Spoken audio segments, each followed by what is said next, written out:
Okay, we're going to focus on the facial features now. We're going to look at the eye first of all, okay, and then obviously, breaking it down further, and then you'll be able to place these features on the head and neck that we looked at before.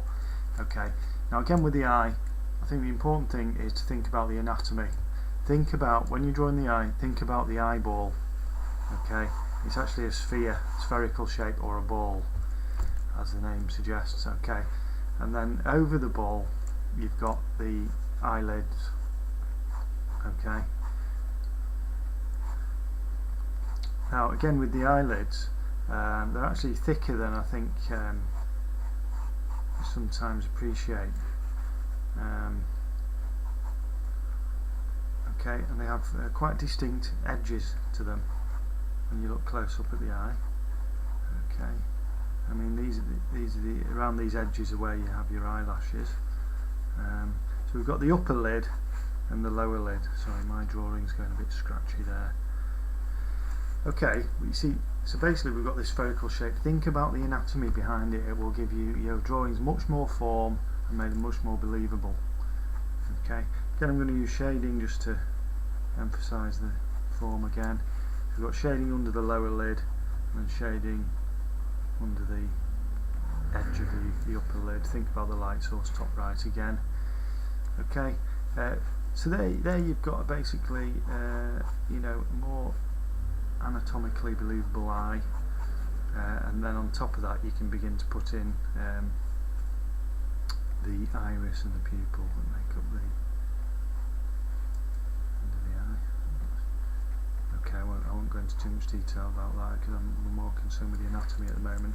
The other thing is with the eyeball is if you put in, again thinking of it as this spherical three-dimensional shape, you can use your shading to show that. There will be some shadow cast by the upper lid as well. Not sure that iris is working particularly well, but never mind. Okay, so that's basically the anatomy of the eye. We'll just try one more from face on. So again, start with the spherical shape should I say, and then once you've got the lids over the top of that, the eye becomes certainly not circular. Yeah, it's more of a kind of a leaf shape, like the hand we looked at before. Okay, again drawing in the edges of the lids.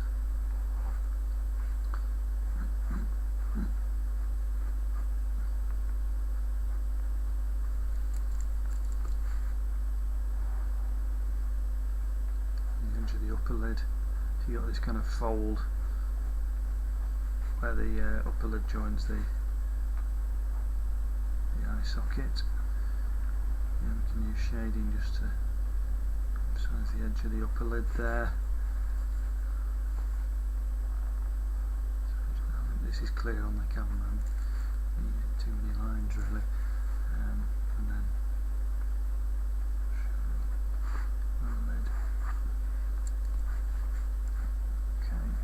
start to think about iris and pupil. Okay, don't forget the shading. A lot of the people often think of the whites of the eyes as very white, but actually you look at them and they're anything but white most of the time. Okay, so that's our basic eye from the front view. So I'm going to move on to the mouth now. Now, an important thing to think about when you're doing the mouth is I'm going to use this cylinder shape, because if you think again the anatomy behind the lips or the mouth, well, we're going to focus on the lips mainly. What's behind there is a curved shape. The curved shape, think of the curve of your teeth. They're actually they curve right round in a kind of cylindrical shape. So again, think of the shape behind them. So if I draw the lips over the top of this cylinder now, we get more of a realistic impression of how the lips curve around. Okay. Very quick impression of lips.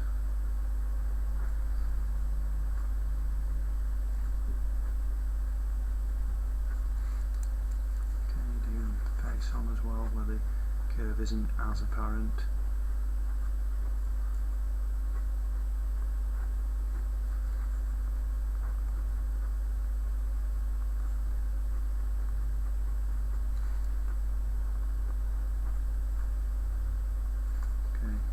darken the corners where the lips join.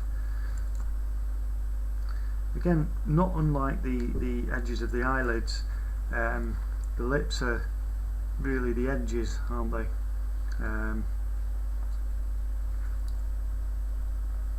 If you think of them in terms of edges. Okay, so that's the mouth. I hope you can see that. It's a bit far down the page there. Okay, so we're going to just have a look now at the nose. So I'm going to change, I think, to a different sheet so you can hopefully see it a bit better. So the nose, again, I mean, we can start off really by thinking of the nose as, again, a very simple cube type shape.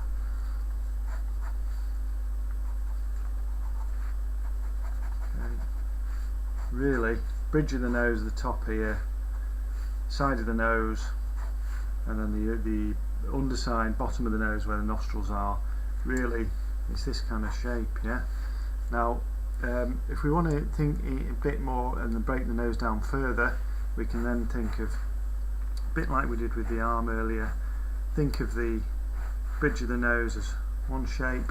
Again, I'm introducing more curves here, because obviously the nose really has more curves in it than the block up there. Then we've got the end of the nose, another shape. And then we've got the nostrils, or the flaps of skin over the nostrils, that are another shape.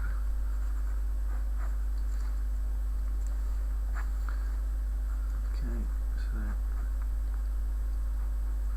again, you can bring in shading to introduce more form to that. Sorry, so getting a little bit messy this, to be honest, but. And then, you know, start to define the contours. So we've got the bridge of the nose. Again, thinking about the anatomy here, you know, you get a bump actually. If you feel your nose, there's a bump halfway down there where the cartilage is underneath. And then the edge of the nose.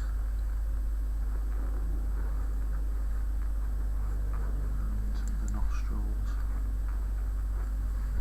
Okay, so hope you can see that on the camera. It's not the best, but it kind of illustrates the point. Okay, so those are the facial features.